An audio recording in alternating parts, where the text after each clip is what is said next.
Aragón es en sí mismo territorio logístico. Bajo esta máxima, el Foro Pilot ha vuelto a confiar un año más en la localidad de Fraga como fortín de la excelencia. Su posición geoestratégica, que ejerce de importante nexo de conectividad comercial, y su creciente actividad, la posicionan ya como sede logística aragonesa y nacional. Hay movimiento, hay empeño común y trabajo conjunto, y cuanto pretendemos una vez más en esta edición del Foro Pilot 2018 es invitar a seguir trabajando en esta línea, con la complicidad, por supuesto, la del Ayuntamiento, estamos convencidos de ello, pero también con la de los empresarios y empresarias del entorno.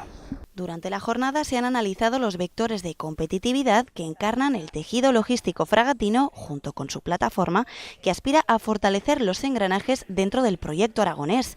Fraga se ha convertido en un centro de debate de la economía, de la logística, de la innovación, de la multimodalidad, y después también ese resultado de la plataforma logística. Nos explicaba muy bien la consejera: 135.000 metros cuadrados vendidos, cerca de 300 puestos de trabajo y 7 empresas. También se ha puesto de relieve el trazado de nuevas rutas que optimicen la operatividad del transporte logístico, y se han detallado las fortalezas y oportunidades de la histórica sinergia interterritorial de Cataluña y Aragón.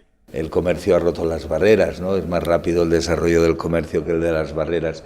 Ya no existen las barreras ni deben existir, y en ese caso nunca las hubieron entre Lérida y Fraga, entre Cataluña y Aragón, sino que hemos estado juntos en la historia en 500 años y que así seguiremos.